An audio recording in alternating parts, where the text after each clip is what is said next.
watching Reason and Theology Live. The show concentrates on theological topics, historical matters, and philosophical problems with content ranging from introductory material to in-depth examinations.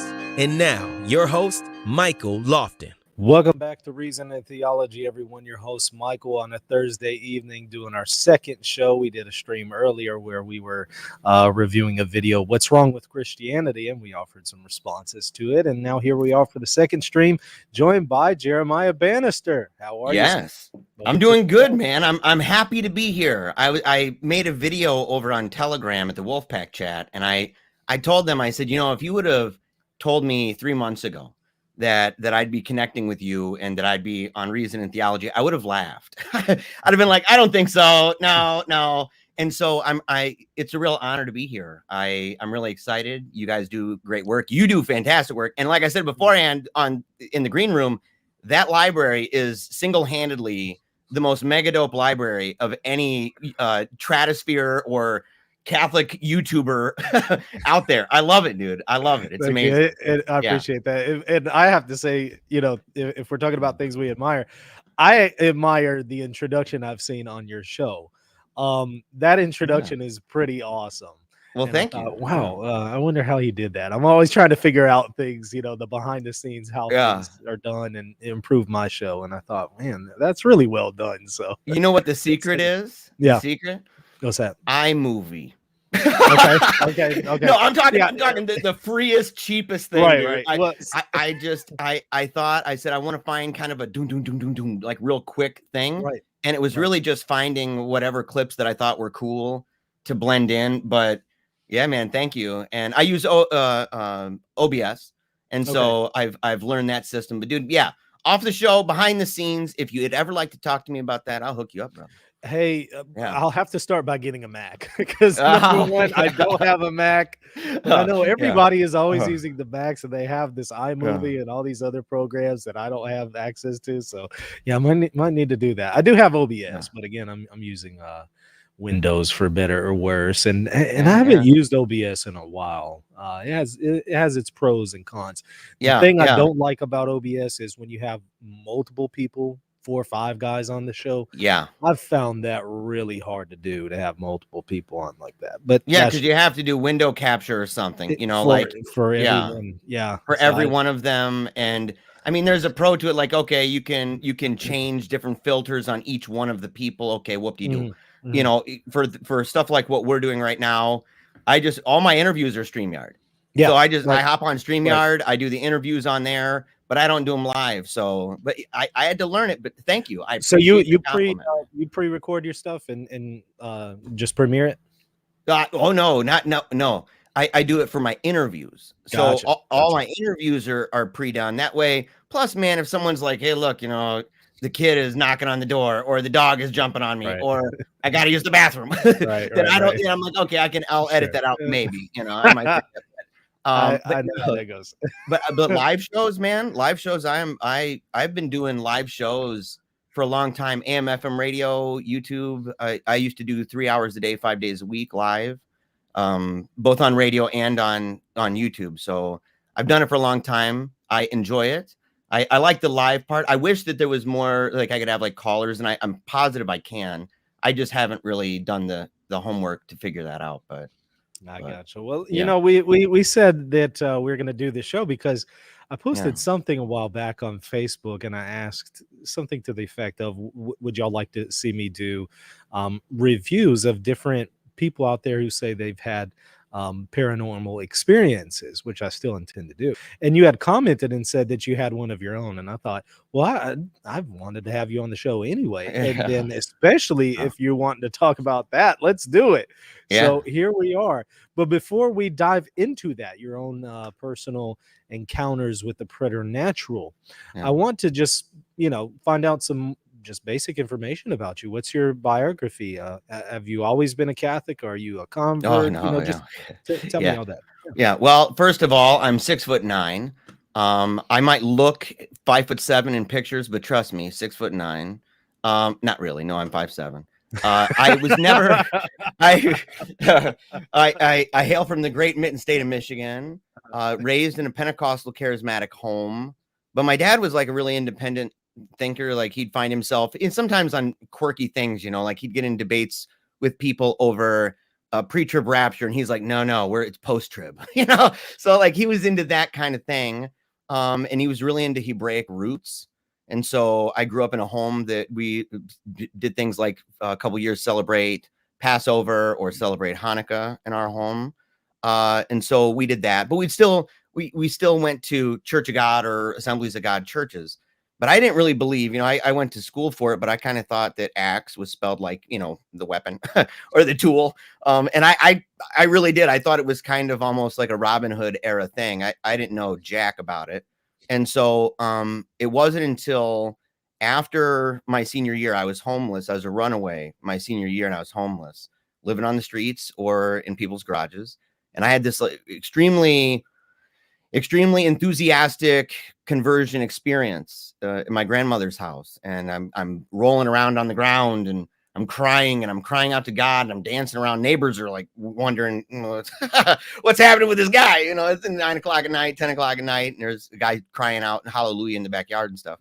So the next day I'm passing out tracts at my work at Target, and told I can't do that. And so, yeah, I informed them with great urgency that the rapture's coming soon and we need to be prepared. They said, that's fine, Jeremiah, you work tonight at, you know, 5, so you need to leave right now. So, but that was how I got into it. And it was during the heyday of revivalism in the 90s. And so you had Toronto Blessing, you had the Brownsville Revival, right. And we had one in Grand Rapids where I live now, which is about an hour away from where I lived in Battle Creek, Cereal City, where Kellogg's is and stuff. And so we'd go there, and we caught the virus. We brought the virus, the fire, back to Penfield Assembly, and I was into revivalism. Eventually got into Bible college, went down to Christ for the Nations Bible Institute. And while I was down there, dabbled in just a wide range of things because I was very interdenominational. You know, I had friends from every different denomination you could think of, even Seventh-day Adventist folks, because that's the Battle Creek is kind of the home of that. We have the tabernacle there. And so I had friends from across the spectrum, and I'd go to their churches, and I didn't think anything of it really. And so I dabbled in a bunch of weird stuff, even kind of got mixed up with quietism for a while, which was the most Catholic thing, actually. And I'd listen to chant, and because that was when the Benedictine monks came out, and they had the chant CDs and stuff. So I'd listen to that. I'd listen to Keith Green and Rich Mullins and chant. And I would pray, and I'd read my Bible like every night, just read and pray for hours by myself. And I was tempted for a while to join the Little Portion Hermitage. I actually reached out to the folks there, and they asked, you know, well, what diocese are you with? And I had no clue what a diocese was. I'm like, I don't know what you're talking about. They said, well, what parish do you go to? And I'm like, I have no clue. And they're like, you're not Catholic, are you? I said, no. And they said, you kind of need to do some first things first. So I couldn't join the Hermitage, but it's something that appealed to me, what I knew of it, you know, even the solitude and the silence and stuff. And so became a Calvinist in college, transferred up to Canada, the branch of CFNI in Canada, in Vancouver, where I was there. After that, was a Calvinist for many years, and went to seminary for a brief period of time at Bonson Theological Seminary for presuppositional apologetics, as well as theonomic ethics and law. But then we had a baby, my firstborn. She plays in later, my firstborn, Samantha, and it laid us out broke, man. So there was no way. In New Jersey, it's like $25,000, you know. So it was really expensive. She was expensive and worth it. But I couldn't go to school like that anymore. So I started working as a lobbyist. Well, chief aide to a lobbyist in New Jersey. I was the suit and tie briefcase guy in the Capitol. And then moved back to Michigan to be near my family. And I was a pastor. I took a position as a pastor. I served in multiple functions. A lot of people who grew up Protestant would understand, like, you know, if you're an associate pastor, but the pastor is really old and he's planning on leaving, and you're the guy that's going to be the one to take that spot. I was preaching, you know, 3 Sundays a month, every Wednesday of the month. I was doing Sunday school, youth group, and worship team. And so it was a lot. Baptized a lot of people in even a short period of time, because I'd go out in the streets and I'd preach to people. And and we had a lot of people. And so for starting so small, and by small I mean it was dying, and by dying I mean the youngest person when I took over was like 68 years old. And they were driving the folks in, they're taking the van down to the elder care home and picking some ladies up, you know, wow. Maud and Star, and bringing them into the church, and, you know, playing Andy Griffith CD, the hymns. That's what they had for worship music. So wow. we changed that stat. Right. And so that wasn't happening. So we did that. And eventually I started blogging, and I was on radio, and I had a local TV show, and I was really, really opposed to Catholicism. My mom was a Catholic, one of 11, and my grandfather left, and he was the patriarch, you know, so we had very negative views of it. And so I was blogging fervently on Zanga about it back in the day. And a lot of people were commenting, and I started having all these Catholic people talking to me. And I quickly learned that I didn't know anything about, I had learned nothing more than what I knew when I called the Hermitage. You know what I'm saying? So I said, I need to go and I need to buy some books. And I went and I bought my first Catholic books. I bought a book that changed my life forever. Catholic Controversy, Defense of the Faith, St. Francis de Sales. Changed my life forever, and it's the biggest influence on my method of the new re-evangelization of Sedevacantists is that, and I'm serious about it. I'm doing a series on it, and so that book it led me to the place where I couldn't be a pastor anymore. I mean, there's no way. I said the part on holy orders, the part on the canon, and I was shook to the core. I didn't know what to do. But I knew I couldn't be Protestant, and it took a little while, but my friends sent me like the Catechism of Trent. There's a lot of FSSP folks, you know, and so they would send me like, I read the Catechism of Trent before I did RCIA.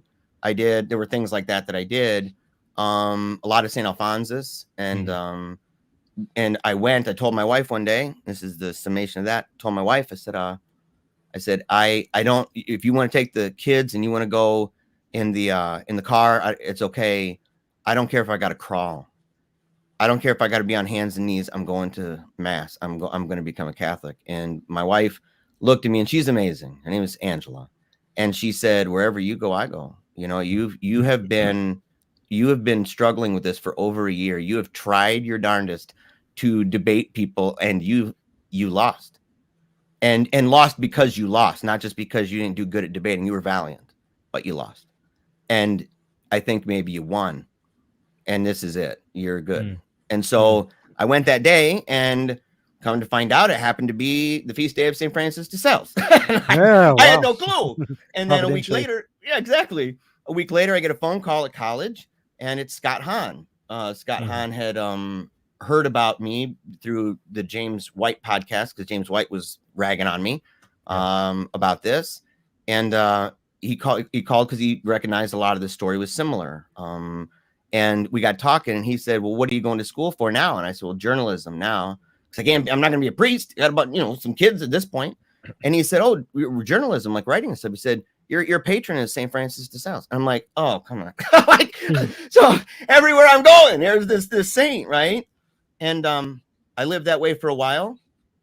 And then I got wrapped up in rad trad stuff, and I found myself becoming increasingly persuaded by Sedevacantism, and I became a Sedevacantist, and I was with the CMRI, and it was that's with the article that's coming out at 1 Peter 5 that I wrote. It should be coming out next week about it, part 1 in my series on it, and I talk a little bit about it. And so I don't want to put too much out there, but to say that it happened, and I taught catechism there, and but I quickly realized this is baloney. This is nonsense. But that left me in a funky place.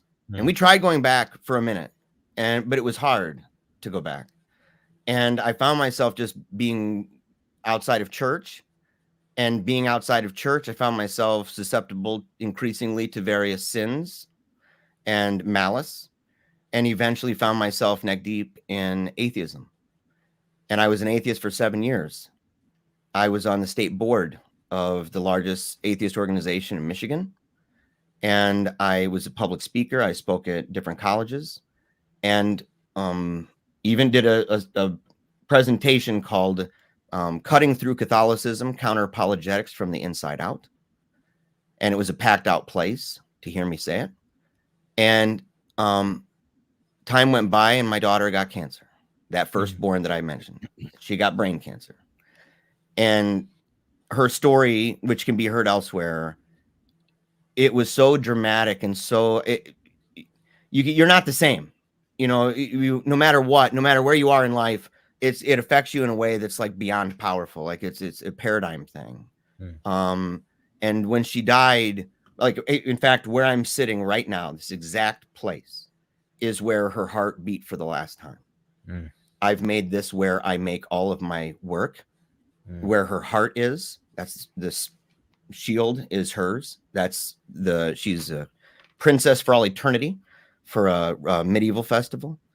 And I have that here. And this is where she died, right in this exact place. And that's where I make my show. How old was she, if you don't mind me asking? She was 12. She was diagnosed. I'll say this much. She was diagnosed at 10 and super bright girl, right? Teacher's pet. Super hilarious, had a great sense of humor, beautiful person, all around just beautiful. And one day I noticed she was a roller skater and stuff, and I DJ'd for a while so she could go for free. And she was skating and she was doing great. And something was weird about her arm, like the way she kind of held it was funky looking, you know? And I'm like, that's weird around the turns. And then she was speed skating at the end doing a race and she's kicking tail. She could beat almost everybody. And she's going around, she's kicking tail. And she fell. Well, okay, I get it. But then she stood up and she tried again and she just right again. And she looked up at me and her eyes were so filled with fear. And she said, Papa, like really loud. And I go to run to go get her. And you could see this resolve like build up and she just gets back up. And she gets second place. I mean, I'm like, you fell twice and you still get second place, right? And these were not chumps. These were good skaters. But she was that good. Well, that night we were talking. She came upstairs and she wanted to show me something. And she showed me that she could write with her left hand. And I thought that was kind of cool. And she used her favorite of my journals and I have fancy pens. So she's writing and she wrote in cursive and in print. It was awesome. And I asked her why she did it. And she said, because she can't write with her right hand anymore. And I didn't know what she was talking about, bro. Like, it's hard to even tell parents like how you would feel if you heard that other than you wouldn't believe it. So I had her show me and it was terrible. And I thought it was a joke. And I took out a letter that I carried with me in my wallet. And I'd carried it for years. And I slammed it on the table and I said, you write that. That's your handwriting. It's gorgeous. It's beautiful. You show me right now. And she had to put a pen in her hand and she's trying. Dude, she starts crying. And it falls out and I look at it and it was nothing but chicken scratches, man. And she said, she just kept saying, I'm so sorry, Papa. I'm so sorry. And I'm like, something's wrong. And so we found out she had an anaplastic astrocytoma. And for those who don't know, anaplastic astrocytomas are so extraordinary. It's so rare, in fact, that kids die faster than you can do tests. And so because you have your blood-brain barrier and the cells that make that barrier with this cancer are the cells. So there is no, your shield, the best shield God gave you is now the sword itself. There is nothing to protect you from this. And so it's extreme intervention. She had a 17-hour brain surgery. That was something to live through, but she lived this remarkable life. She was Make-A-Wish Ambassador of the Year, highlighted ambassador for the state of Michigan. She was just an amazing person. I have her voice at the end of every show of mine. It's her voice when she was interviewed for TV and they asked her, what do you want your message to be for people? And she said, I want people to dream bigger thoughts. And it was this cute cadence, right? And I use that at the end of every show of mine. And so when she died, I carried her from this room. I'd never carried a dead person, Michael. I've never been I've seen people embalmed and stuff, but I carried her in rigor from my home to a hearse outside my home. and I'm writing a book about it now. It's almost done. It's supposed to be handed to editors in December. And for the next year, it was a blur of anger and hatred, which is the very thing she said she didn't want me to do. She said, don't ever hate. But I did. And eventually my whole life caved, and I eventually snapped, and I prayed. Well, I cried out to heaven, and I cried out to her, and I said, if you're there, I am lost. I'm so broken, and I need help. And if stuff needs to get out of my life, please help me figure out how. I don't know how. And next thing I know, my life is falling apart. I mean, everything is just toast. And I'm trying to like scramble to like save it. Like, oh no, you know, this person over here is not liking me, and I'm losing my work over here, and over here this person is saying this, and it's everything I built for all these years. Boom, boom, boom, boom, boom, boom, boom, boom, just falling apart. And I'm freaking out, and I'm scrambling, and my buddy tells me it's a downward spiral, bro. I had my head on the table, and I just, something clicked. And I said, what if it's like an upward spiral? I said, what if it's like the Matrix with those drills that come up from beneath the ground, and all this debris is boom, it's flying all over the place, and it's me, and this is boom coming out, and it didn't take long, and it's the end of it. And thank you for letting me say all this. I know that's why you brought me on, but I thank you for allowing me to take the time. Yeah. But the way it ended was, you know, I started dabbling a little. I started like watching McGee and Me again, like getting all nostalgic. You know, I watched a lot of Little House on the Prairie. We stopped watching certain TV shows and started getting back to more family oriented things. But my kids started asking these questions, man. My daughter asked, she was like 6, you know, at the time, and she said, Papa, who built the universe? Or who are the builders? And I'm like, the builders of what? And she goes, of the universe. I'm like, oh, the builders of the universe. Okay, so you're asking about the origin of, you know, everything. I said, that's a tough one, you know, actually.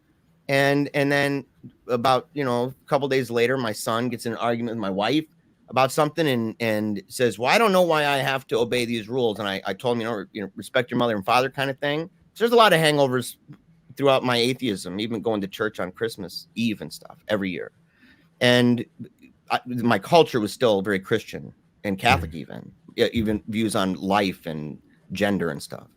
But I told him, I said, well, you know, it's the right thing to do. And he says, well, maybe you, like, but who says that you? And it turned into, you know, what is our ethics relative? Like, is it just because I have power? Is this? And I'm like, you're too young to think this way. You know, don't do that. You're supposed to just listen right now.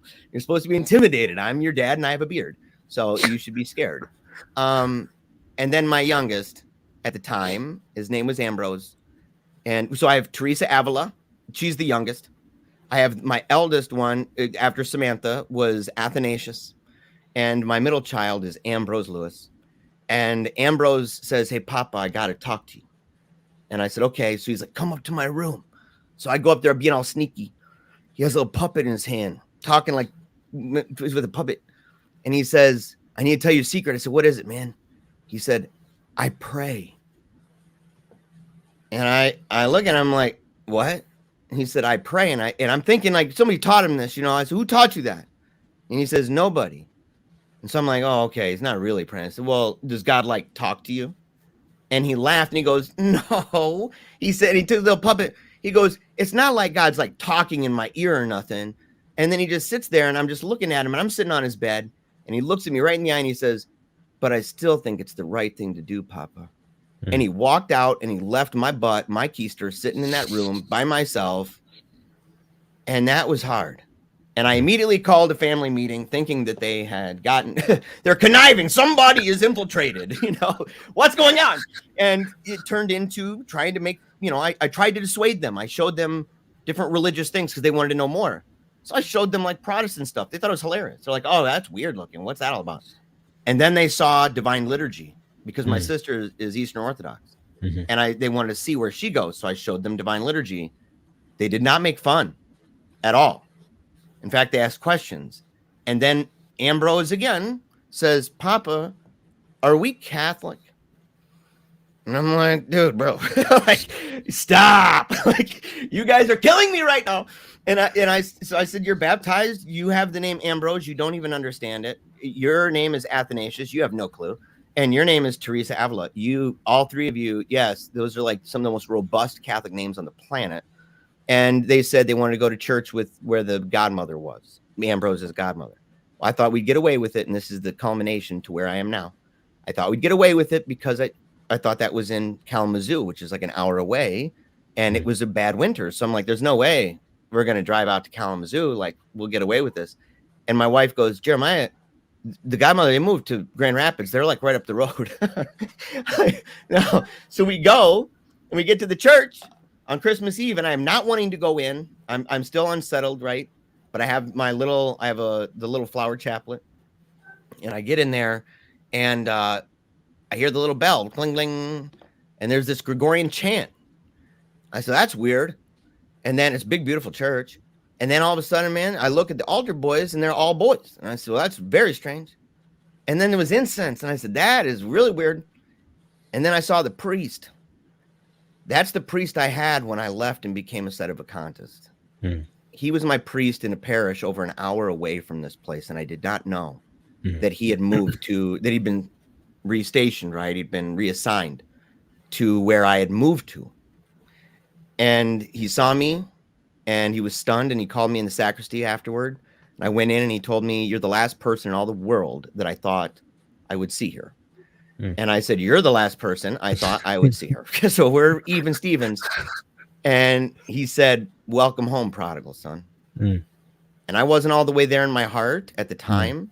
And there's other stories that I've told elsewhere. I won't keep going. But we never stopped. We never stopped going. And now we're fully integrated. Proud members of a diocesan, our parish up the road. They do both the ordinary form and the extraordinary form. And our kids are full-time students at Sacred Heart Academy, a classical Catholic education that they get there. And we are extraordinarily happy, and we're fortunate and blessed. And we're able to smile even in light of the loss of our eldest daughter.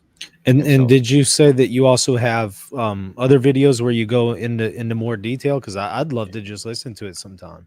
Oh, yeah, man. Yeah, I have a video because the priest, because he knew I was, he's like, look, I am encouraging you, do not make videos, do not do radio, do not write blogs, do not debate or panels, no nothing, no speeches for a year. All right. He said, you need to get back. You need to get your head on straight. You need to get your family back in this. And he said, go to mass frequent the sacraments as often as you can. Sure. That year, I think I went like 330 times, 330 days out of that year. He didn't think, he later told me he didn't mean it that much, but he's glad I did, the best year of my life almost, and it was amazing. But I obeyed. I did nothing. People didn't know where I went, where I vanished to. And so the school was doing a fundraiser, and they're like, dude, this guy's got this story on how he got to this school, and maybe he could, promote it so that people could help the school in a fundraiser, And it was the last day. So I just scrambled and I put it together, and it only got like 10,000 views or whatever. But it helped a lot. And that's become the main one. I have probably 4 or 5. I'll share them with you, and I'll share them with you so that if you want, you can put them in the description below. I'd love to. Yeah, I'll put them in the description and I'll watch them.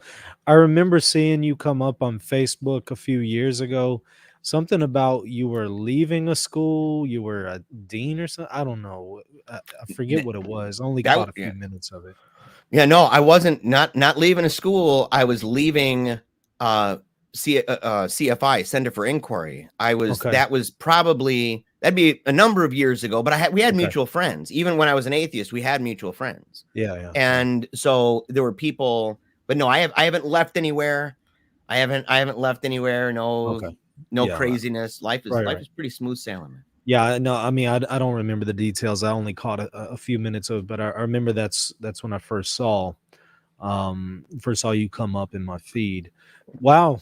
Amazing story. Like I said, I want to hear more, so make sure to send me those videos so I can watch them, and also put them in the description here. We're going to shift gears here in just a second and talk about your preternatural experiences as well. But first, we're going to take just a quick break here, and we'll also play the Saint Maker ad. So we'll be right back. Can a personal planner really make you a saint? The truth is, many of us spend our lives running from distraction to distraction, and even for dedicated Catholics, our quest for sainthood often takes a backseat. The Saint Maker is the first high-performance planner for the spiritual life, made by faithful Catholics for faithful Catholics.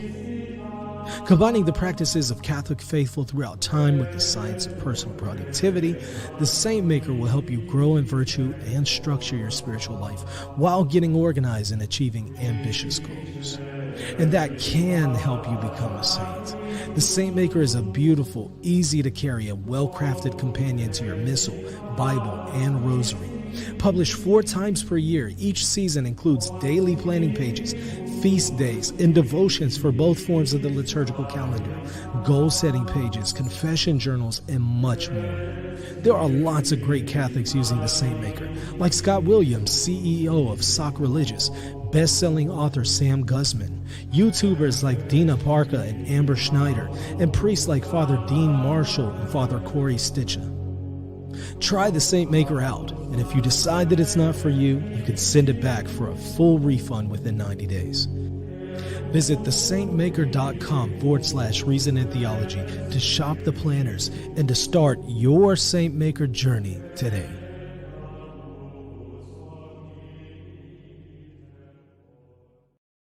And we are back, continuing our discussion here with Jeremiah Bannister. Wow. Jeremiah, like I said, incredible story. Wow.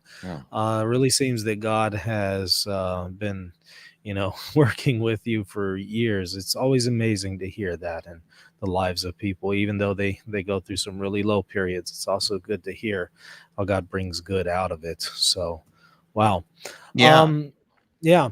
Shifting gears here, we're going to talk about your experience with the preternatural, because like I said, that's kind of how we first touched base on Facebook. I am curious to hear it. And in fact, I hear that this is going to be an RNT exclusive, that you haven't talked about this before. So go ahead and not publicly. There's somebody in the comments though. Somebody in the comments that, and I just want to say this real quick, if you don't mind. Sure. Grant me the indulgence. Yeah. So Dan was saying that he is more like into like street apologetics and stuff like that. I'm down with that.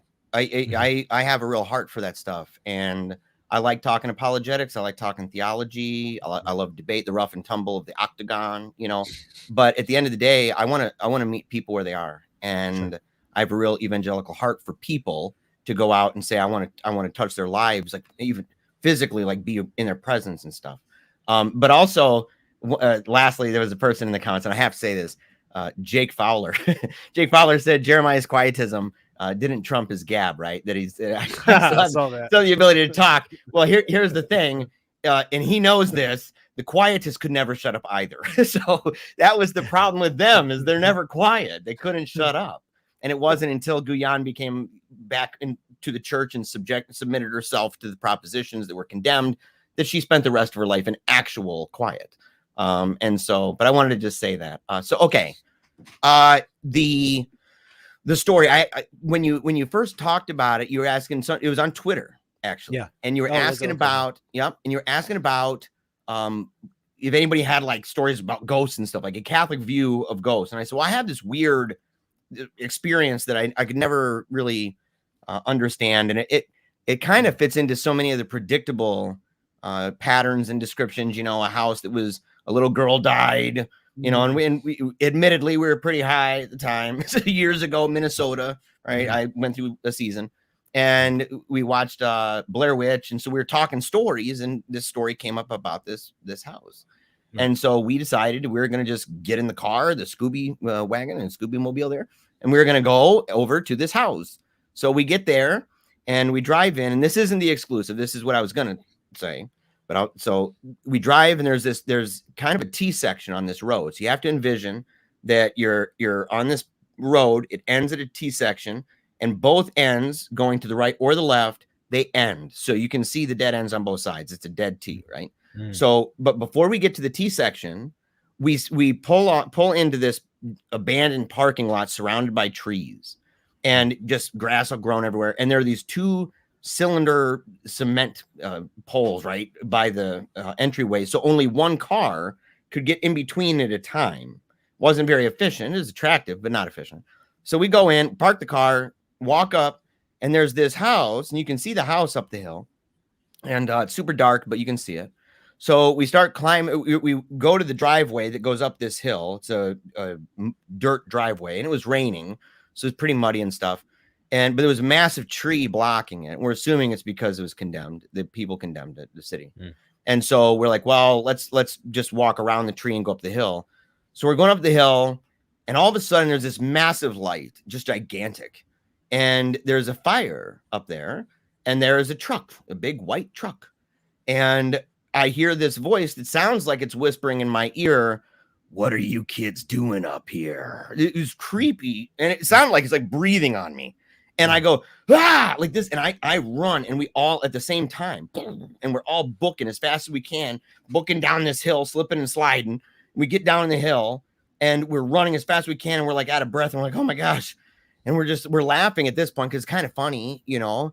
And then we hear one of the girls in our group, there's like 5 of us, a girl in our group behind us, and she goes, "Run!" And we turn around, and there's this truck with the lights on coming right toward us. So we're booking, man, as fast as we can. We make it to the car, get in the car, slam the door, and we're like, "Get out of here, go, go, go." Well, the girl driving, that might be mistake number 1, no offense, but it might be. She decides that she's going to go down this path that is in the trees, kind of like a utility path, right? It led to nowhere. So we drive and we're stuck. We're like, oh no. We're like, dude, get out, go reverse. So she pops in reverse and we see the truck go by and we're like, oh my gosh, okay. So we pull in reverse, we go back out. And as we're getting closer to this exit, right? Remember those 2 cylinders there, that truck comes back. And oh boy, pulls in in between and just sits there. And his light's on us and we're stuck. You can't get out. There's nowhere else to go.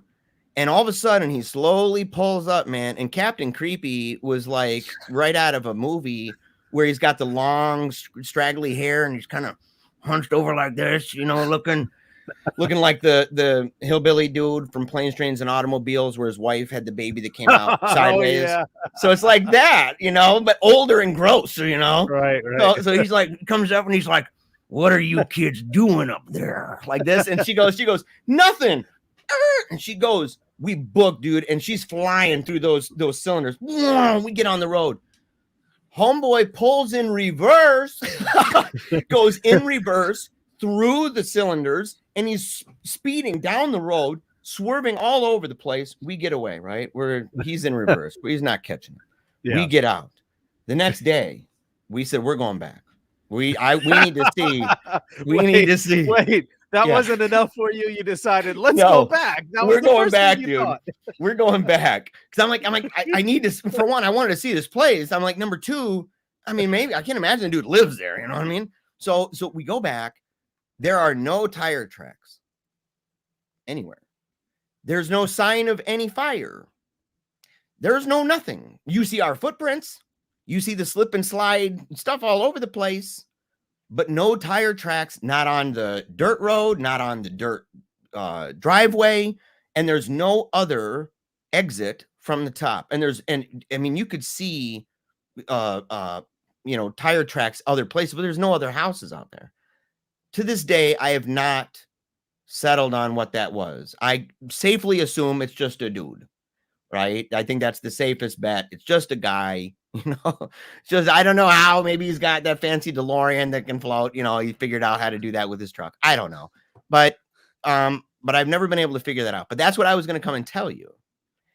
But I decided that I was going to tell you something else. And so I don't know if you have anything you wanted to say about.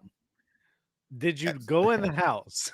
No. You came all that way and you didn't go in the house. Well, for one, it was all taped up, and we looked through the windows because it was locked up. There were like boards and stuff, and so we'd have to break things or break through a window, and the place was trashed. I mean, it was like, you wonder if there's like a family of raccoons in there or something. It was not cool at all. It wasn't nearly as impressive during the day. It was actually a lot smaller. You know, it's kind of like the what is it, Bates Motel or whatever, that you see it in the movie, and then if you ever go and you see the actual one, it's actually quite unintimidating. It's very small, but the angle made it look different. That's kind of what it was like.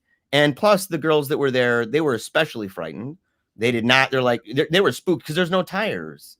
So to them, they just ran right to, this is a ghost. We are being warned. They're the ones who told the stories and stuff. So this is like even worse.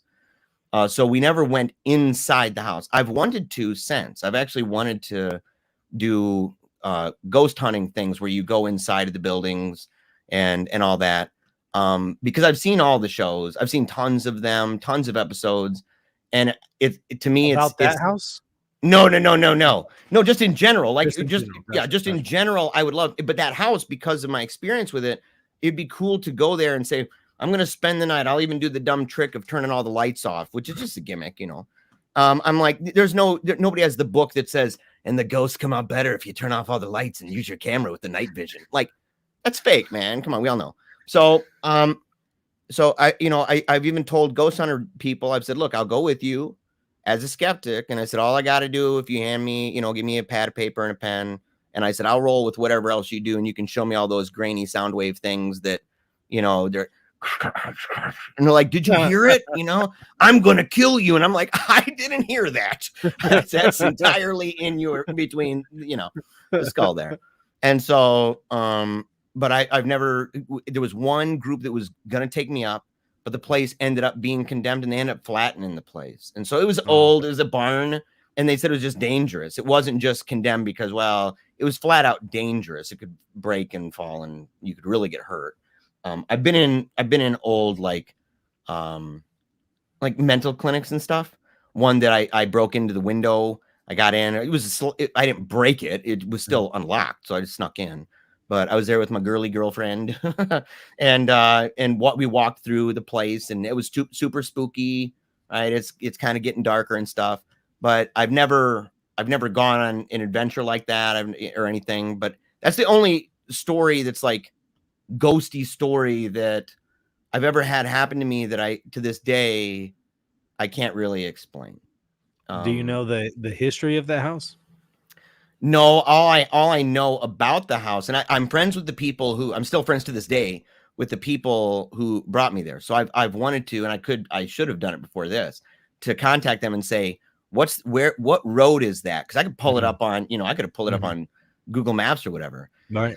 And so, and go back. And as I said, it's in Mankato. So that's where, like, in Minnesota, where the Ingalls family sent their daughter when she lost her eyesight and stuff. That's where the big city doctor. So I lived in Mankato for a while, and so it's in that city, but I don't know, other than the lore that was told to me, and it involves a little girl who got hit by a semi truck, and that it was super depressing, and it's typical poltergeist stuff, where like the house stuff is flying all over the place.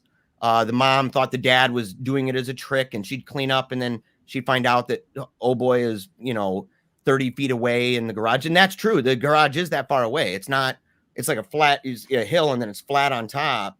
And it's got this garage a ways back where the muddy driveway leads up to that. And so she saw that, and he's like, I've been out here, and there was no way it could have been him, as the story goes. And of course they throw in, that she was learning organ because her mom's an organist. So I don't know what to believe, because so much of it is like reading Twilight. Like, it's predictable, like a bowel movement in the morning. Like, it's predictable, and you're kind of like, oh, it fits the genre. Right. And I don't know what to believe and what not to believe, but that's the story as it's told. And it's been already flattened, you said, right? No, I don't know. Not that one. Okay. I don't know. Yeah. Gotcha. I don't know if it's been flattened, but that was, I think 1999. So I mean, it's many years ago that happened. But I had an experience that I have not talked about, that I can recall publicly. and for some decent reasons. But I figured this would maybe even be a good venue to do it, because there may be people listening who can say, this is, you know, what it is or what it isn't, and this is who you should talk to, and stuff like that, to have a better understanding of this. So when I was a runaway, I was, you know, into drugs. I had issues with suicidal thoughts. I was a kind of a weird kid, you know, believe it or not. And I would write journals all the time. I had just tons of them, and I was fascinated by the movie Seven, and I would write in this journal, and I would write super small lettering, and I paste eyeballs. I mean, it was messed up. I went through, it wasn't a long period of my life, but it happened. And right before I ran away, right before that happened, one night I was listening to this music, and I got in the closet, and I had these floating candles, and I strapped up my arm. I wanted to die. And I was writing these extremely cryptic things, like with makeup, like on the wall. I mean, I was out to lunch, bro, for real. And I fell asleep, and I had a blade in my hand. I fell asleep and crying and stuff. And my mom woke up to come get me to go to school, and she found me like that. And we tried to get help and went to a clinic, this doctor, or he was a Christian psychologist, counselor guy. So we talked to him, and then I ran away from home, but I still was going to this thing. I was in agreement to still go. So I'd still go. And I was staying. I eventually get a friend of mine, his dad let me stay at their house because he heard I was homeless, and he let me stay, and he was going to be out of town. So he told my dad that if, you know, he's going to be gone, and if he wants to drive by, if he sees a party going on, to check and make sure it's okay. And that if we're not partying and doing drugs and stuff. So my dad drives by, nobody's there. I'm not there. You know, I'm somewhere else. And he decides to go in, and he finds my journals. And he starts reading them, and they're extremely unsettling. So he brings them to the doctor, and I have this meeting. They call an emergency meeting with me, and I'm like, okay, I guess. So I go, not knowing that he found them, not knowing. And I get there, and there they are on the desk. And I am furious. Like I'm so angry, Michael. And they said that with the power invested in him, right, by the state, that he was demanding that I go to a mental clinic. And I told him no way. And he said, if you don't, the police will be here, and you will be forced to go. You're not leaving here without either being with your family, who will monitor you until you go, or you will be under the care of the state, basically. So I went with my family, and I'm there for like 3 days waiting to go to a clinic in Grand Rapids, where I live now. But they were packed. It was taking time. And I walk in, and my dad is on the ground, and he has a Bible out, and he's listening to Keith Green, and he's crying. And I walk in, and I asked him what he's doing, and he just starts breaking down to me, and he says, Jeremiah, he's like, I love you, man. I'm so broken. He's like, I don't know what's wrong. I don't know how to help you. And I'm praying that God will help. And the more he started talking about God, I started getting extremely angry. Not a little bit. I'm talking like through the roof angry. And I started shaking. Like I felt like overwhelmed. And next thing I know, my dad, mom, you know, they had a wall of mirrors. So the whole wall, right? I mean, there's a little, you know, they had some kids. So I walk up to this mirror, and I start talking crazy about eyeballs and beautiful eyes and living in the mirror. Weird crap, man. And my dad, to this day, my dad would tell you, he'd say, he asked this question, and it set off a whole series of events. And that question, he said, I don't know why. And he's talked about this before. He said, I don't know why I asked this. It's the stupidest thing I've ever even thought. And he said, but it just came out. He said, what's your name? And I turned around, Michael, and I looked my dad in the eyes, and I wanted so badly to mock him. Like, what are you talking about? And I looked at him, and I said, my name is Power. And I got real scared, bro. because I didn't want to say that. And inside my head, I'm thinking, dude, bro, like, what is this? And I'm like, no. And it's panic, full blown. Like, I'm not controlling this moment. And it turned into this thing where next thing you know, just blasphemy upon blasphemy, just the most vile things. And I had problems, but I wasn't that, but it was crazy. And my sister came in because she heard me blaspheming like crazy. And she, was more pious than I was. She's, a much better Christian. She's the Orthodox person now. And she came up to me and she smacked my arm. And it was like a ninja, man. Like I grabbed her arm and I twisted it like this, like it was nothing. I've never been trained or skilled, in anything like that. And I twisted it. And it was to the point where the tension caused her to have so much fear because it felt like I was going to break her arm. Like it was nothing. And I looked at her and said, run, like this. And she's like, boo. And my dad tries to stop me. My dad grabs me. And I'm laughing hysterically. And my dad's a big dude. My dad's barrel chested, 22-inch arms. I mean, just a huge dude, right? Marine, powerlifting guy. It was like nothing, like a knife through butter, just slowly moving his hands and his arms to his side as I'm laughing at him. And he's straining and his cheeks are shaking. And he says, Jeremiah, I don't know what to do. He's like, please help me. If you can even hear me, help me, please. And I ran out the room. He started calling people. They told the nurse, because my brother's disabled, they told the nurse to run. And so she booked it and to get out, right? So I ran out of the house, and it was a pretty crazy storm. It was bad. The whole night was bad. And we live out by a lake, and we're kind of in the woody area. So I'm running, and all of a sudden I hear my dad scream, and I turn around, and my dad was chasing me. He wasn't dressed for this. And he had fallen, and there's mud just everywhere. And he's weeping in the rain, and he's got his arm up, and he's reaching out to me, and he's begging, please stop.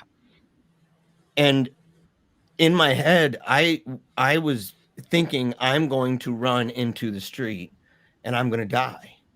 I didn't want to, but that's what it's like, where you're going. And I stopped, and I looked at him, and I went back. He locked the door. Next thing I know, there's pastors in the room. Next thing I know, there's other people. There's 6 or 7 people all together. And for 3 hours, they were praying over me and talking to me. And I'm screaming. I'm blaspheming. I'm barking. I'm crazy stuff. And I'm telling them of their sins. I'm telling them privately of their sins.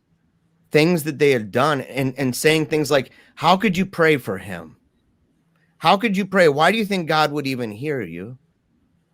And calling out specific things, and the fear in their eyes was astounding. And it's like, it's hard for me to talk about this because, and one of the reasons I never have like this is because I have to say things like I said, or this or that, because to put it in context, like I drew a picture of it one time, and I said, imagine that you are in just darkness, man. And imagine that even the light you have, like fire, that there's no illumination coming from it. There's no radiance to the fire, that it's just active, violent heat, right? And you can scream in any direction. You're trapped. You can scream in any direction. And it's like you can hear how loud you're screaming, but it's immediately absorbed in any direction. And you are alone. And nobody can hear you. And you don't want to be that and to say those things. And you want to say, no, please don't. I'm not this way. And it's like your brain is processing this. And at the same time, you're seeing like out your eyes, and you're hearing what your body is saying, what you're doing. And these are happening at the same time. I said, I don't know how to frame this to make sense. And for a while, it was enormous amounts of physical power, enormous. Things like where my body would lift, not completely. I was never off the ground. Okay. So I was never like, I'm floating. But like a ballerina on the tiptoe and having somebody on your body that's about 280 pounds and it doesn't drop you down and your body starts to just turn. And everybody's scared out of their minds. That happened. And eventually, as time went on, it was, and there were weird manifestations, like one time the wife of the pastor, she was like this little, Spitfire firecracker person. Mm-hmm. And she's just up in the face, right? Having the Bible the whole time, nothing. I mean, she just boom, boom, boom the whole time. And she said, I demand to talk to him. In Jesus' name, I demand to talk to Jeremiah. And she basically touched me and he grabbed the hand, and this kind of thing. And I immediately, snap of the fingers. All of a sudden, not only am I super panicked, help me, I'm so sorry, please help me. I need help. And I'm freaking out, but I'm drenched in sweat. Like immediately, like I had gone from no sweat to just drenched completely. And then it vanished again. And when it vanished, she started shaking, her eyes, everything was shaking. And I started laughing, and that's over, right? Jeremiah's not there no more. That's done. Mm-hmm. And by the end, though, the lies and the confidence of lying and the blasphemy turned into a pathetic thing where, and I don't have any answer for this. And I'm like, I'd love to talk to somebody. Do you even know what this is? Oppression, possession, like what is this? Is it just, did I have a mental breakdown? Did I just snap? That's a little outrageous for some of the things, but adrenaline's a heck of a drug, right? Mm-hmm. Mm-hmm. So I don't know, but it got to the point where it was almost as if there was more than one, and then eventually there was one. And when there was one, it was a pathetic thing. No longer strong, no longer brave, proud, no longer saying something blasphemous, being called out a whimpering, whining buffoon. And then panic. And it was like, you're going to die. And it was almost like, I've lost this, I'm taking you out. And I started slamming my body into this wall, my head into a wall. And nothing was happening. I'm like, nothing. And I have like 4 people trying to hold me, and it's not working. And I slam it, and finally I just puke. And it's this crazy color, dark, almost blackish colored stuff. Mm-hmm. And I said, open the door. They want to go. That's what I said. And they opened the door. Next thing I know, more pastors roll in. And next thing I know, everybody's praying and praising God. And I'm so confused. And I'm so embarrassed, Michael. And I went downstairs. I needed a shower. I'm drenched. I took a shower, and I just thought to myself, and I said, was I possessed by a demon? Is that what that is? And I was so scared, dude. And for the next week, they sent me back to school. I could not go back to school because that's as far as they ended. It's like, oh, that's just a demon. It's gone, taken care of. It's over. There was no mental health really to that. Not even to the counselor guy. He just was like, oh, okay, that's what was causing the problem. That was the end of it. Mm. And so I was so scared. I was thinking I'm hearing things. I didn't know what was going on. So it took me out of school for 2 weeks. I was 17 at the time. Mm-hmm. Okay. I don't think I've ever said any of this publicly. Mm-hmm. Because I am embarrassed big time by this. I am embarrassed because I don't know, does it fit qualifying markers? Because as a Protestant, Protestants would be like, oh yeah, that's definitely demon possession. A Catholic an exorcist might say, well, were you doing this? Was this happening as well? Did you have issues later? Like there would be questions that they would ask that the Protestant by and large would never ask, and advisements that they would never think of. And so, that was something. And as I said, I've talked to confessors, I've talked to just, parish priests and stuff. I've been very honest about that when I first came in. And even when I came back, to talk about it, that priest already knew, but I said, look, I would like to know. And so I've just kept it to myself. Mm-hmm. And I was thinking tonight, and I said, I know that fun ghost story was fun, the old man, but this is something that I wanted to say.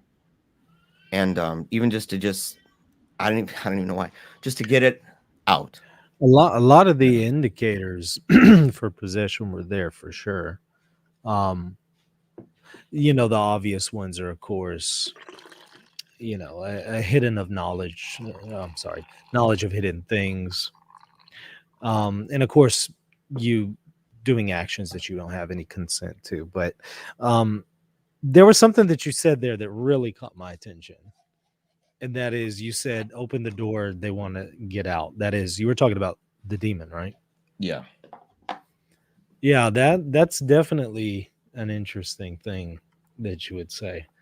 That definitely sounds familiar. I've read quite a few transcripts of possessions, and that's definitely a theme that comes up. So I mean, what led up to this experience? I mean, were you dabbling in the occult or something like that, or was I involved in the occult? If you don't mind me asking. Well, yeah, I was. No, there was no.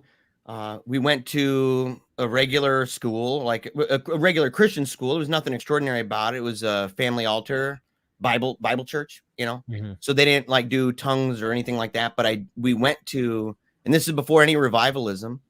So this is before that. This is before baptism in the Catholic Church. This is before any of that stuff, obviously. Mm-hmm. And so it was a thing where, the closest approximation would be that we were charismatic. So like we went to churches where there was people doing laying on of hands, things Mm-hmm. like that. I didn't know those people all the time. They're just very fervent and enthusiastic about it. Right. And so it's just one of those things. So there's nothing specific, occultic. No. Well, I mean, even Father Ripperger has noted that sometimes through the laying on of hands, things can be transmitted from, somebody who is involved in the occult. And I think there's merit to that. And well, when you said this was 17, well, when you had that experience going to this house, that you went to the house before this experience?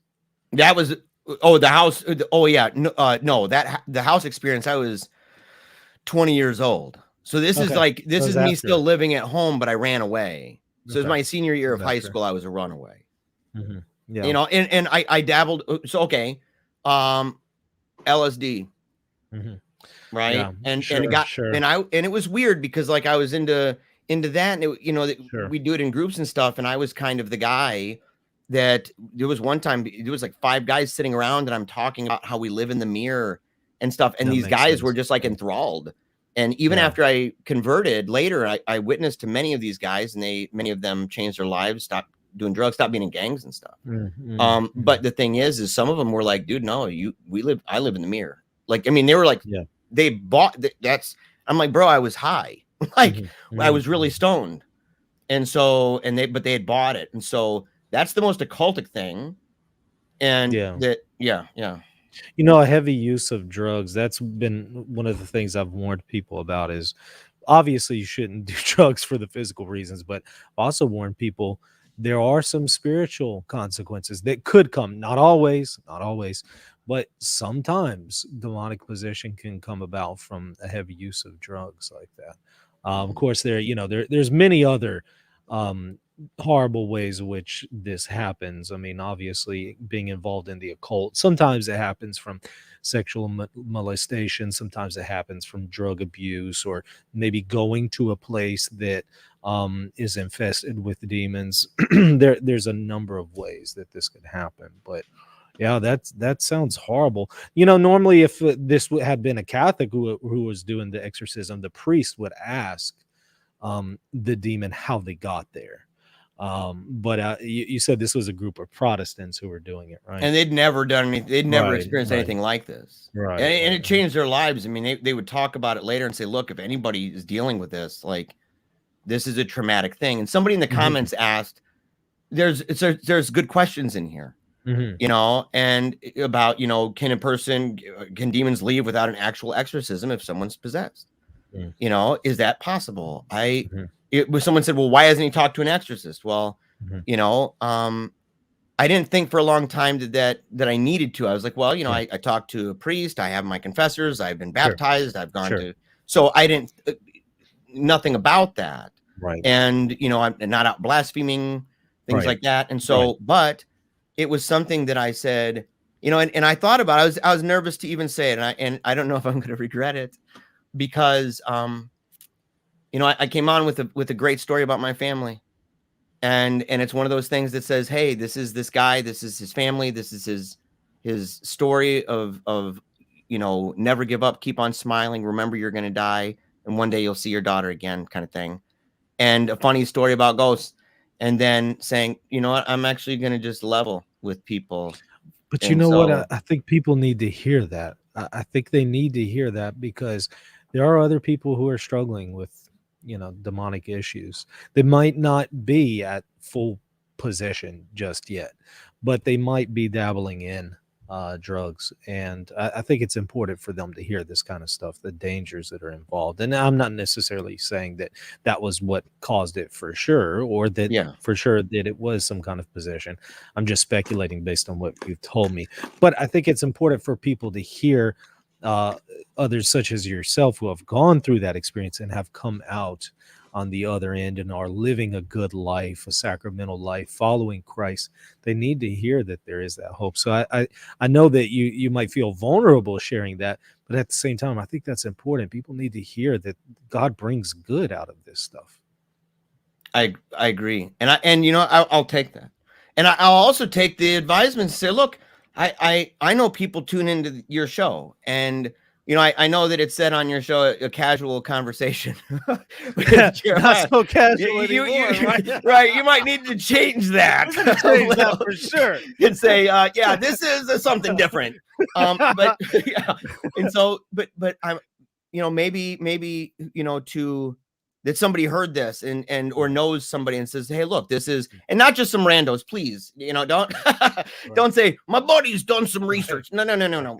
If you know, priests, people who've worked in this, who know, if they feel like, hey man, this guy it's more than just a story. I think he needs closure in different ways, and I want to talk to him. I ask you to do that, and it would be just paleocratdiaries@gmail.com. And so that's the easiest way to get a hold of me. But I'm open to that. And I'm open, of course, even to the randos, but I'll tell you you're a rando. I'll say, I don't need that, buddy. Right. Well, you know, maybe, but let me go to a better source, a more authoritative source on that. Because, and so I'm glad that I made that decision. I was nervous. Yeah. I'm sweating it out, man. Yeah. I think that's the right thing, because people need to hear the good that God brings out of that. And, you know, they always say the best thing to do to combat evil and to avoid these problems is to live a sacramental life. Join the Catholic Church, enter into the Catholic Church, participate in its sacraments frequently. Obviously, you have to couple that with faith, right? Sacraments aren't going to help you like they were magic, although they happen ex opere operato. You still need to couple it with faith, obviously. But along with your faith, join the Catholic Church, enter into communion with it, and receive the sacraments. And that's one of the best ways to avoid these kinds of problems. You know, whether you've had them before or just avoiding them in the future, living a sacramental life, that's what they always harp on. It's one of the most important things. Yeah, there was somebody, ND Irish, said, I didn't ask the question about talking to an exorcist because he needs to, but because it might give him closure. I know, and I'm sorry if I said it in a way that didn't acknowledge that. I know, and I appreciate it. And he says he has a very powerful story, and I'm glad to have heard it. I'm glad to have told it, and I'm glad to have had this opportunity to talk with Michael. Oh, this has been fascinating, very enjoyable you're a very enjoyable person to interview and talk to. I really appreciate you doing this. Did y'all in the chat there have any questions? If so, we have just a few minutes. Go ahead and send them to @Reason in Theology. I will wait just a second here to see the feed update, and if y'all have some, we'll ask just a few. If you have a moment, Jeremiah. I have as much time as you want. Okay. And maybe then I'll let you talk. No, it's your show, man. No, it's your show. And I'm like, I like to and my listen. guest tonight is Michael Lofton. I can't offer anything as interesting as you can, so it would be best to let you talk. Here's something from Daniel. I know this might be hard work for you, but it's always a good idea to censor the names of demons. Please tell this to Jeremiah as well. Right now, of course, he didn't actually, even though he said that was the name, that was more not necessarily the specific name, but that was more the sin, I guess, if you will. Like Legion. I've always assumed it like that, like it's together. And that's why I even kind of assumed that when it felt as though they were not all it's the only way I can process that. There's no confirmation to me that says, oh, here's the number, but it felt as though after a while that it was no longer that, even though that's still the title. So no, I agree with you about that. And but I'm glad you brought that up, because that's something that I should be more careful about. It's one of the reasons I think there are some movies that are like Hereditary that uses an actual name that's some serious business. Yeah. I mean, like some demons might identify as adultery or something like that they might say that that's who they are. Well, just simply saying adultery is not going to empower anyone specifically. But I know what y'all are meaning when you say, okay, you don't want to mention specifically the specific name of the demon because it gives them some power. I understand. I understand that there's some truth to that. Now, of course, at some point there are some occasions which you would say the name. Of course, a priest would say it during the exorcism specifically. So you would definitely want to balance that out with some distinctions. Now, looking through the chat, trying to see if there was anything else. Again, send it to @Reason in Theology. Kyle says, just to understand, Jeremiah, did you throw up and then stop the episode of Unusual Actions, or did you zone out?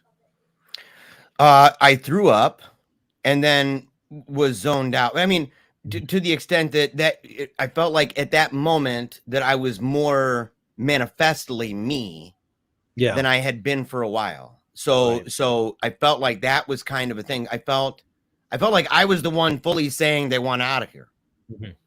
You know, and so that's the closest thing. And so the sequence would be, you're going to die, slam in the head, puking with total fear, like, oh, this is bad, this is over, puking, kind of falling down, sitting there, staring around, feeling zoned, saying they need, open the door, they want out. And then standing up, and at that point, I'm just dazed out of my mind. And it had been, over 3 hours at that point that this had been going on in that room. Yeah. There's a clarification here. Daniel says it's not that they gain power, but that people will be tempted to invoke them in times of weakness. There's that, but there's also the claim that there's a little bit more power granted to them the more that a person focuses on them, and I think that there's some truth to that, right? But not without distinctions. I don't think that they would gain power when a priest says their name specifically during an exorcism, for example. They're in fact losing power when that happens. In fact, this is one of the reasons why the demon generally doesn't want you to know their specific name. And I didn't hear any specific name so far from Jeremiah. They don't want you to know the specific name, because that gives you power over the demon. Once you know its name, you have more power over it, especially when it's accompanied by the authority of Christ in an exorcism. So, let's see. Is there anything else in the chat? Again, send it to @Reason in Theology. Okay, so some man 7 asks, if you don't mind, just a clarification, who said that they want to get out? I did. my body, and as I said, I felt most manifestly me at that point. Like, instead of the fear that I had that I wasn't saying words, which I had been, which that's that duality that I was telling you that I was experiencing for hours, was this feeling that I didn't hate my dad, and yet I'm saying I hate him. I was blaspheming, and I'm like, I didn't care enough in my head for all these years. I didn't care enough about God to hate him. Like, that's the way I thought, and things like, I didn't know things about people. And I'm like, I promise I wasn't spying on you. And I'm not trying to make light. I'm saying it was so dramatically different from what I knew. So in that moment, the closest way for me to conceptualize this, even for myself, is that was the most manifestly me that I had been in hours. And that whether there was any influence at all, whether it was them, because I said they, I don't know, and that's something I'd like closure on too. I mean, and as I said, like, I'm that's really what I think I'm about. I've had different opinions, right? From priests. I've talked to various religious on this. And so, but I'd kind of like to maybe somebody where that's what they do. Sure. Yeah. So yeah, that would Father be the best Ripperger answer I've got. would be a really good one to talk to. Yeah, I mean, it's often the case that they usually roll more than just one at a time. Jesus, in fact, talks about that, right?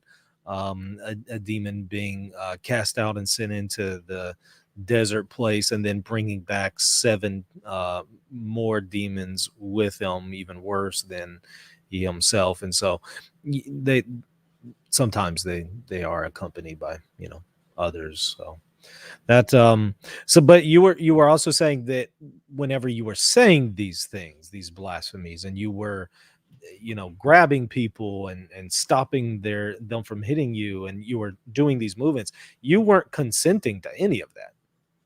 No, there was it's like I don't know if I would say an even awareness, because you're seeing out of your eyes. I wasn't like seeing multidimensionally. Sure. Right? It's like more of it's a like sense watching a video on your TV. Yes, but but it's your body. You can see it. You can see it, but you can't do anything about it. But you're not, and you can't stop it. And you can say, like, imagine if you, in your head, if you were like a puppet, right? You're a puppet, or like the Black Mirror TV show where the person's inside the head, but they can mute. And so the person can scream all they want, but there's nothing that's going to be coming out, right? They've just kind of shut it down and they've turned it off. That's what it's like. So on the one hand, you have the sense that you are very disturbed by this, that it's terribly frightening, that you don't want this happening. You don't believe all of these things, and yet you're watching as it's happening. And there's a mirror, and I can see it. So I can even see myself that's happening. And it's like, when I carried when my daughter died and I carried her outside, I have a video of it. Somebody was recording on a camera as I picked her body up and I'm carrying her out of my home. It's extremely moving. When I left her there and saluted the Cadillac as it drove off, the hearse, and I saluted it, I came back inside and went up to my studio at the time. My best friend at the time was there, and we're talking, and all of a sudden it like hit me like, she's dead. And he's like, yeah, bro. And he's just weeping. And I'm like, no, dude, she's like for real dead, like for real. And he goes, bro, there's a video of it. I'm like, what? And I'm like, let me see it. And I'm scrambling and I see it and it hits you, right? That's kind of what it felt like, right? That you're seeing something and you can, like, you're seeing it happening. And it's not you, right? There's 2 things happening at one time. In reality, your body had just done something. You're so traumatized and so jacked from this experience that you're disconnected, right? And I felt like there was a disconnection, but the difference was this I actually was concerned about. There was just, but I didn't feel that there was control. And I did not speak in any foreign languages. There was none of that. So I've had people ask me before. They said, did you speak in were there any other languages? And my answer is no. Yeah, but aversion to the holy, which you had initially mentioned, not having control over your body or what you say, of course, unusual strength, and then knowledge of hidden things. Those are all just textbook manual indicators that just came straight out of the manual for exorcism. But those are the common ones. What really was interesting to me is, number one, the throwing up part, but even more interesting was the part where you said open the door and let them out. That's something that's not as commonly known. So that's what, when somebody says, well, I was saying this or that, or had unusual strength. Those are all the stereotypical things that you would hear. But when you said that kind of really made me perk up and think that, wow, there was definitely something going on there. But I'm glad to hear that you got healing from that issue, and that you're living in grace, and you're participating in the sacrament, so you don't have those issues anymore. Praise God. Yeah, and that's one of the reasons, if I can self-promote for 1 second, of my show, right? Yeah, not just telling my story and having fun time with a new buddy. And I hope everybody's now. But right here, enthusiasm. Okay, there's people who are joining the Big Yellow Book Club. This was given to me by the priest that I had before I became a sedevacantist. He was the one that, when we came back on Christmas Eve in 2017, that was him. And I didn't read this when I was with him the first time, when he handed it, and he told me, he says, my personal copy, and I love the book by Monsignor Ronald Knox. He said, but you need it. You need it. And I'm giving you mine. And I did not listen to him. And I kept going down all these enthusiastic, illuminist, rigorous paths. And when I came back to the church after atheism, because that's like the bottom of the barrel. I mean, that's like, you're in a terrible place. When I came back, I did an interview on Meaning of Catholic. It was one of the first episodes that they had over there. And it was an interview with me. And I told him, I said, I'm really, really, really, really strict about knowing my place. And I'm really strict about recognizing pay grades and saying, some stuff's above me, bro. I'm not going to go out and sit there and call down thunder and lightning on the Vatican. That's not me. I'm the act of faith guy. I'm the guy that's like, no, I pray very confidently the act of faith all the time, because I have learned that one thing that I think has made me susceptible to this kind of thing is that I wasn't familiar with the enthusiasms that are constantly leading people in wild directions and making them vulnerable. This book and my series, I'm tomorrow is episode number 18 of 20. It's a 20-part series on this, and I'll turn them into podcasts. I'm going to turn them into hopefully eventually even a DVD. I'm going to put pictures and video clips and stuff. And it's a 20-part series, but the logic of this, and the logic of Catholicism, and the act of faith, and remaining humble and obedient to the church, and having a director and a confessor, like these things have proven not just helpful, but truly salvific, in the most robust sense. And so I'm throwing that out there to say that's one of the reasons why, and that's why I was obedient I went 16 months. So he told me, don't do any of that for 12 months. I went 16. I said, I'm going to keep going, because I need that right now. And I'm glad to do that, even when it hurts, to be obedient, to be a loving child of the church, a son of the West and of Rome, and to rest in the peace that you can have by the act of faith, particularly when talking about this. And so that's all I'm going to say about that. But I appreciate it, Michael. I appreciate you coming on. I've really enjoyed hearing how God has worked through your life. Like I said, send me those links. I want to listen to more, and I want to add them here to this description so everybody else can check it out. Sir, you're welcome on the show anytime. Truly enjoyed this. Yes, you're the man, buddy. And everybody, thank y'all for watching. Don't forget to subscribe to this channel. Also, go check out Jeremiah's channel. I'll put a description there in the link so you can subscribe to it. And like I said, check out his show, and also check us out, patreon.com/Reason in Theology, if you want to support what we're doing here. And that's going to do it. Till next time. God bless you all. If you're looking to buy or sell a home, office, or any kind of property anywhere in the world, you're going to want to call Real Estate for Life, and they're going to connect you with a Catholic agent. Now, that agent will donate a portion of their commission upon sale, and Real Estate for Life will donate 75% of that gift to a pro-life organization at no cost to you. Call Real Estate for Life at 1-877-LIFE-US1 or text them 248-431-1440. If you care about the pro-life cause, call them now.